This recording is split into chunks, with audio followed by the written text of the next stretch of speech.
I still remember the smell of cinnamon that night. It drifted through the air from the bakery across the street, mixing with the sound of light jazz spilling out from the cafe where I first saw him. Caleb. He sat by the window, his sketchbook open, pencil gliding across the page like it already knew where to go. The city lights reflected off the glass, making it look like he was drawing inside a dream. I didn't plan to talk to him.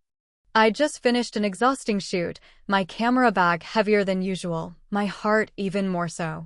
But something about him, his quiet focus, the curve of his smile when he looked up pulled me in. I walked past twice before finally pushing open the door. The bell chimed softly. He glanced up, startled but kind.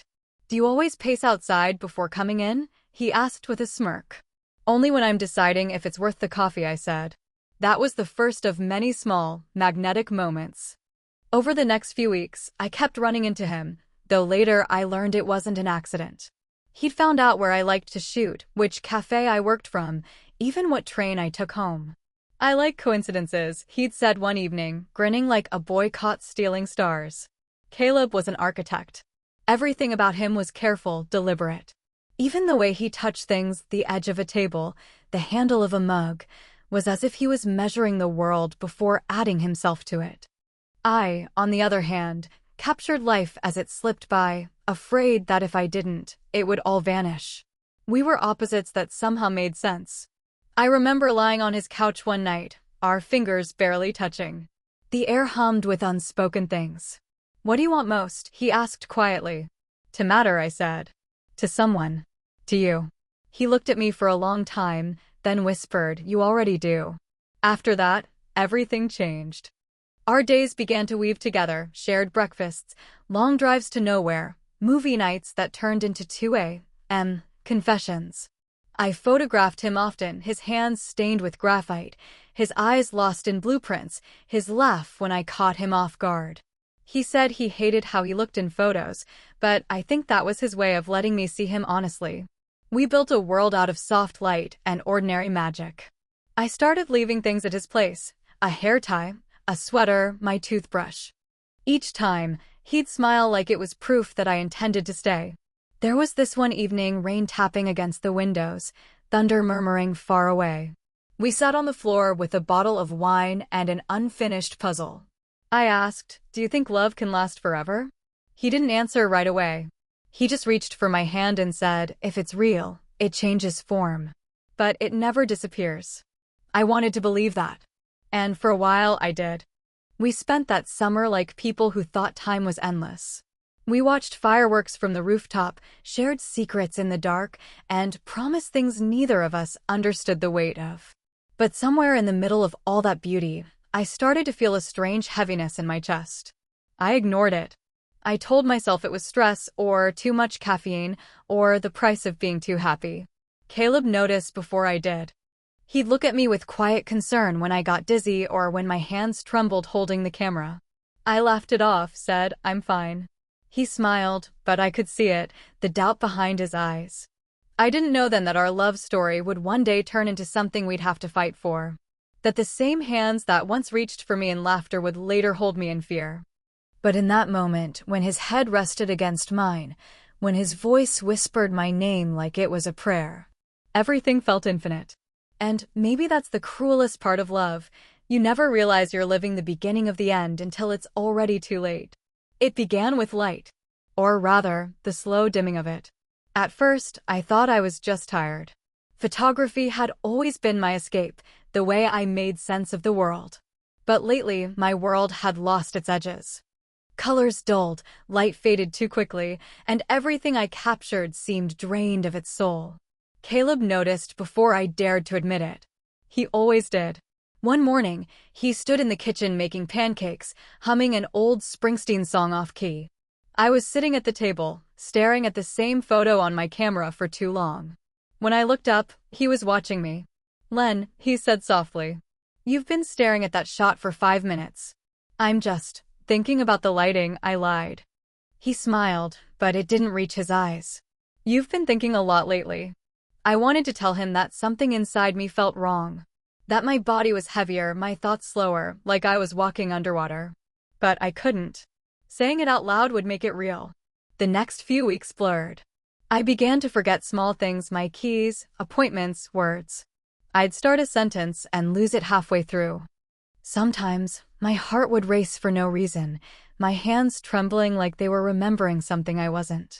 And through it all, Caleb stayed. He wrapped me in warmth I didn't think I deserved.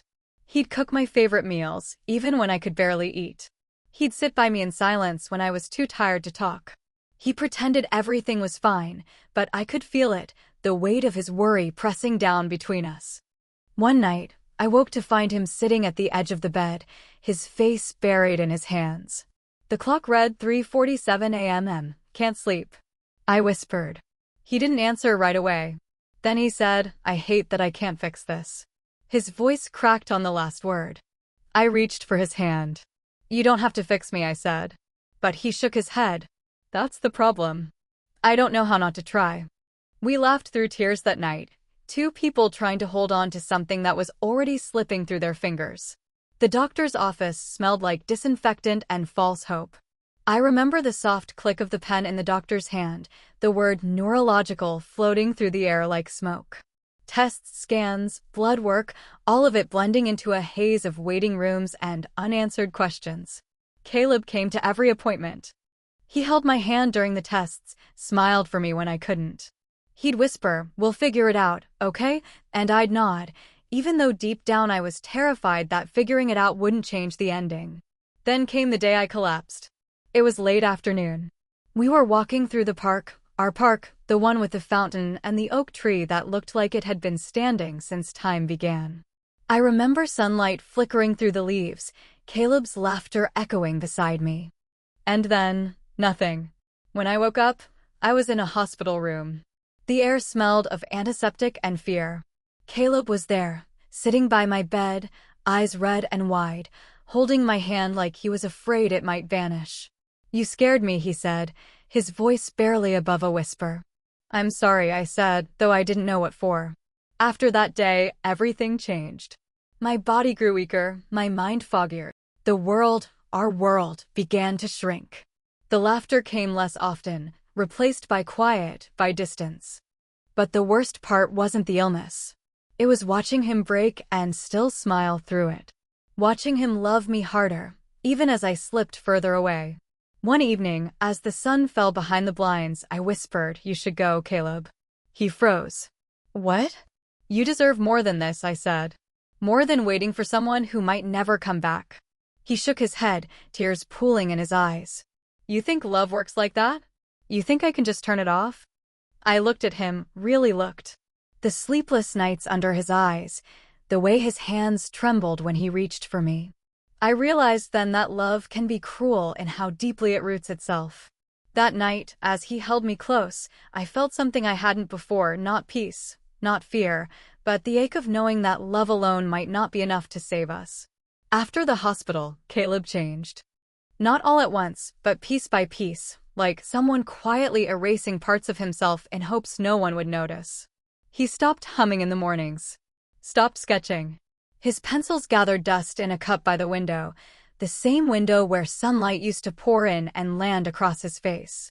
I think the silence scared him more than my illness ever did. He still smiled for me, but the smiles didn't reach his eyes anymore. They were paper-thin, practiced, polite, like armor. Sometimes, I'd wake up and find him sitting at the edge of the bed, staring out the window, his shoulders drawn tight, his breath shallow. I'd whisper his name, but he wouldn't answer. He'd just reach for my hand, squeeze it once, and stay quiet. I began to learn the language of his silence. Every sigh meant exhaustion. Every clenched jaw meant fear. Every long stare into nowhere meant he was imagining life without me, a thought he couldn't say aloud. And yet, he never left.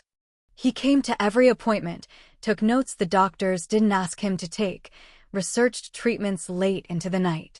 I'd wake up to the glow of his laptop, medical articles open, tabs upon tabs about neurological disorders and clinical trials. Sometimes I'd hear him whisper to himself, there has to be something. There has to be. But there wasn't. The doctors called it degenerative. I called it inevitable. Caleb called it unacceptable. He tried to make normalcy out of chaos. Breakfasts in bed. movie nights with subtitles because my hearing was fading too. He even built a small ramp at the front door, just in case my legs gave out again.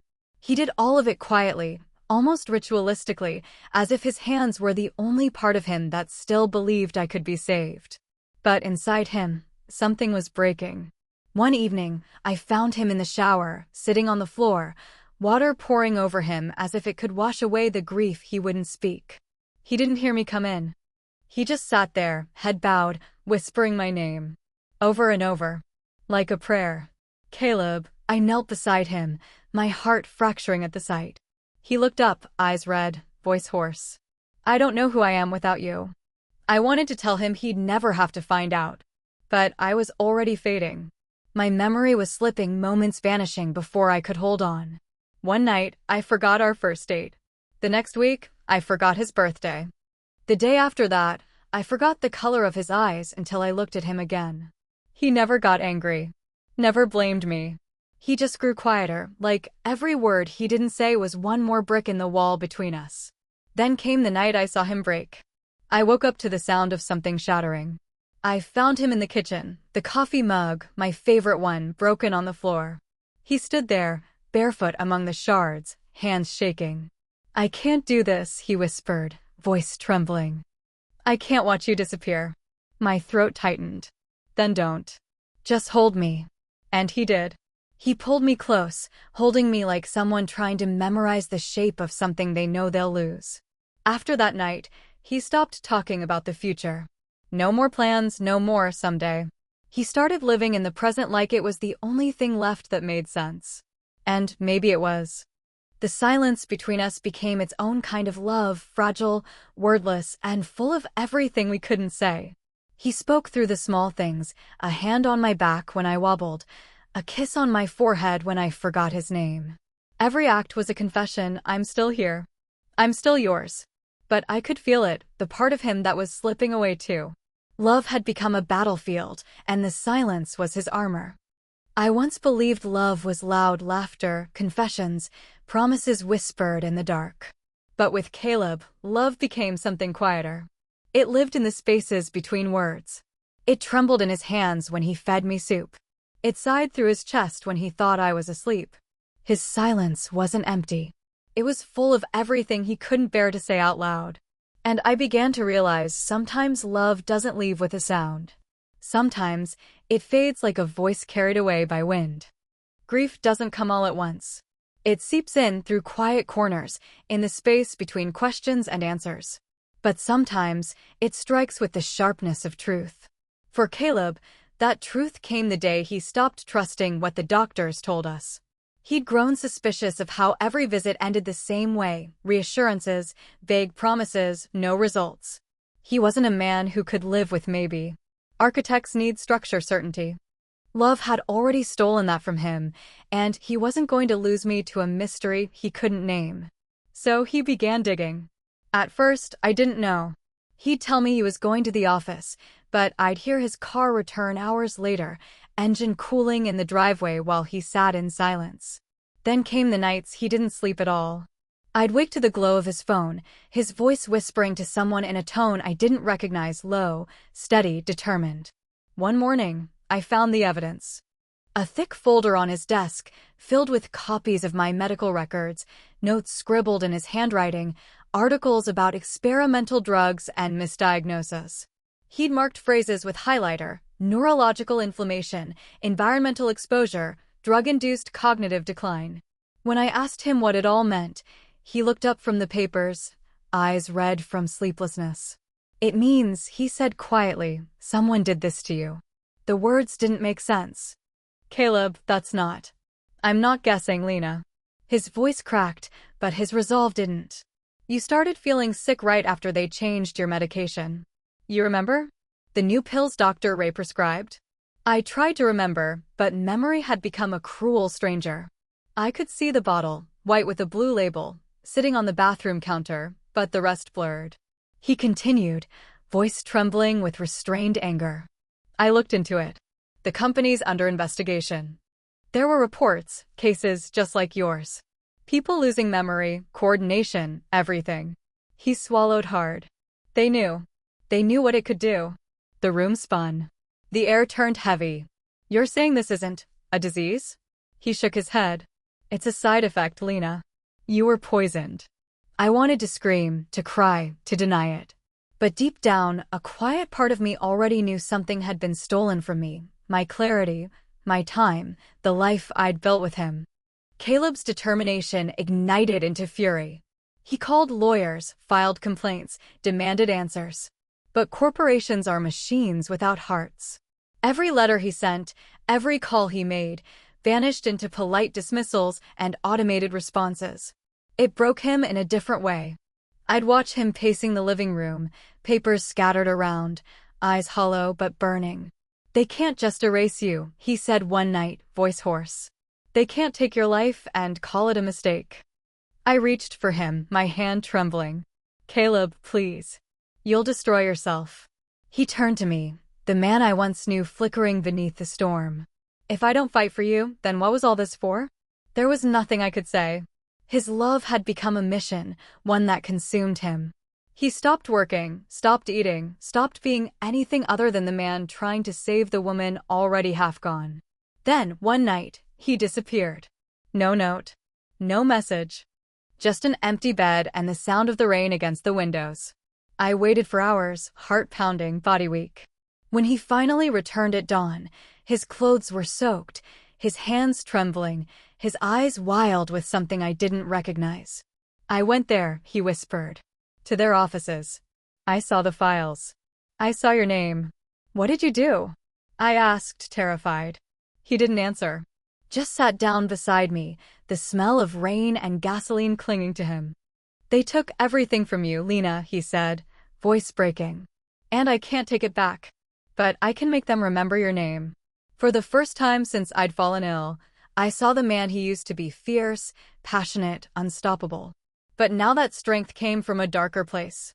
I wanted to stop him, to pull him back into the world where love was gentle, not vengeful. But I no longer had the words. My voice faltered, my thoughts tangled. All I could do was touch his face, whisper his name, and hope it was enough to remind him that vengeance wouldn't heal what was already broken. He kissed my forehead softly, eyes full of tears. You saved me once, he said. Now it's my turn. And that night, I realized that love, when cornered by grief, doesn't always choose mercy. Sometimes, it chooses fire. I didn't recognize him at first. The man who stood in the doorway 1 month later wasn't the same Caleb who used to fall asleep on the couch with his sketchbook on his chest. He was leaner, harder somehow.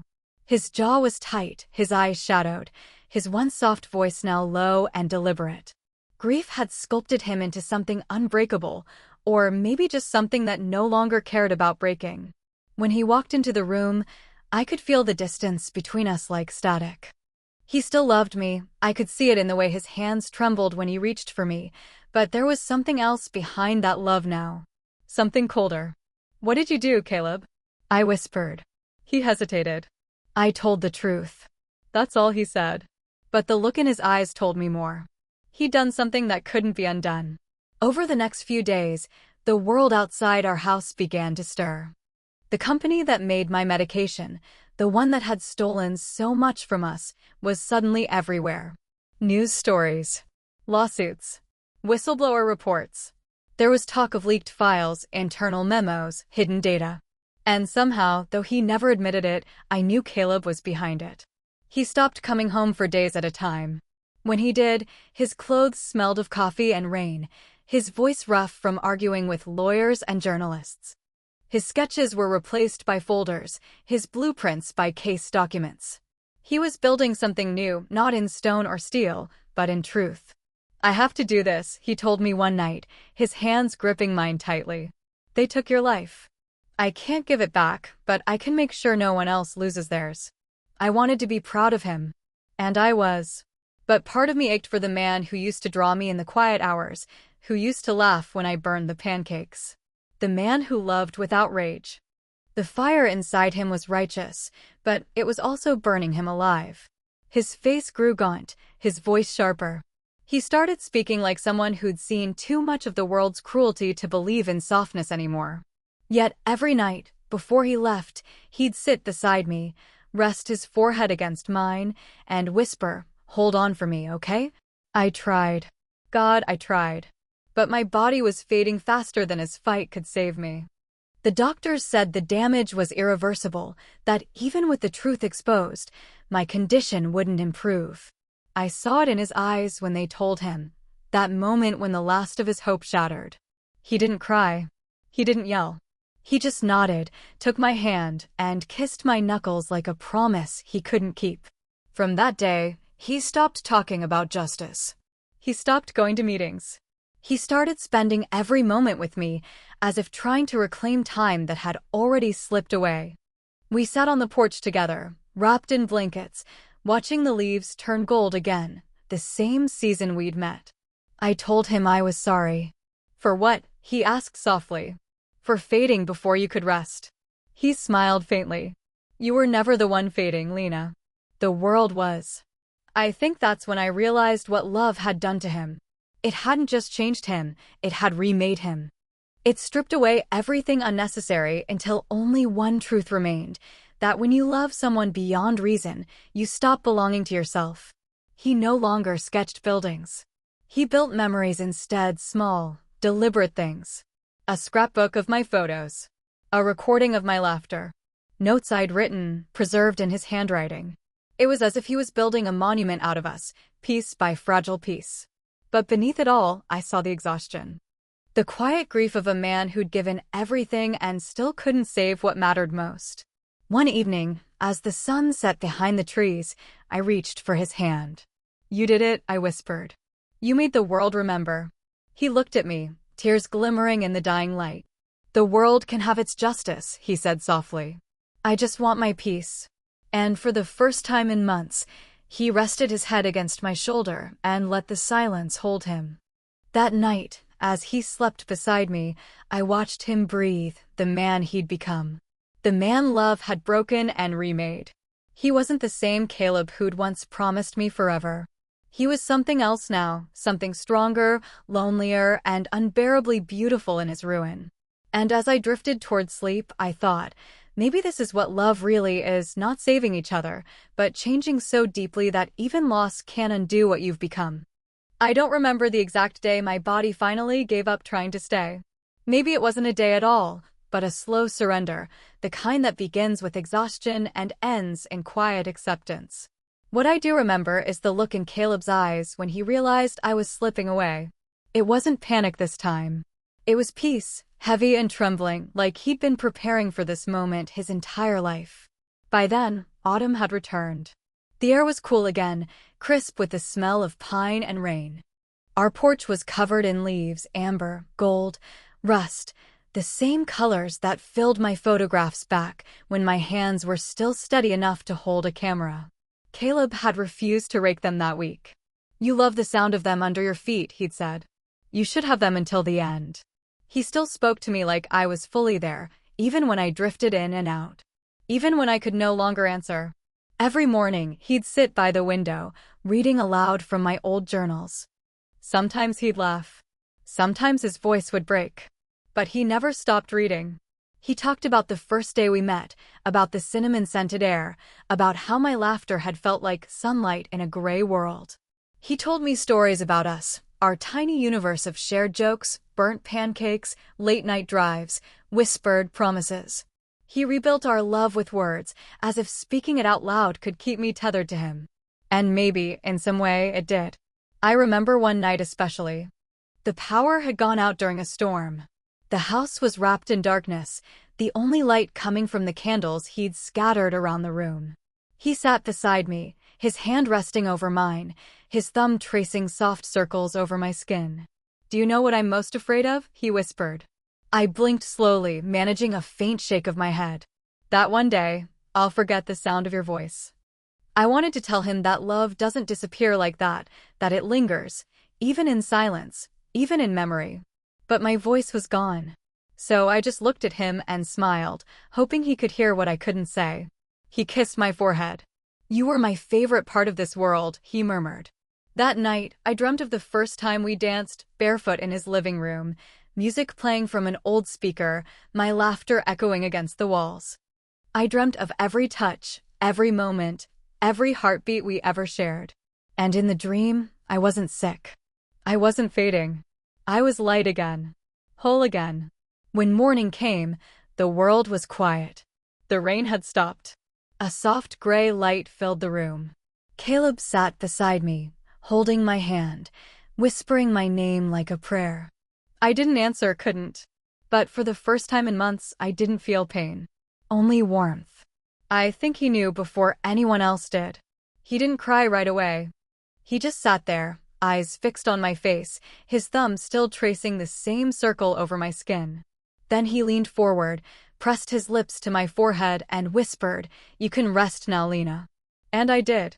In the weeks that followed, he withdrew from the world again. But not out of despair, not this time. He visited the places we loved, the cafe where we met, the park with the oak tree, the beach where we once promised forever. He carried my camera everywhere, taking pictures like I used to, small, ordinary things filled with quiet beauty. When people asked why, he'd say, "Because she saw the world this way." And I don't ever want to forget how it looked through her eyes. He never remarried, never left town. But I think, in his way, he found peace. He began teaching again, young architects, dreamers who still believed in permanence.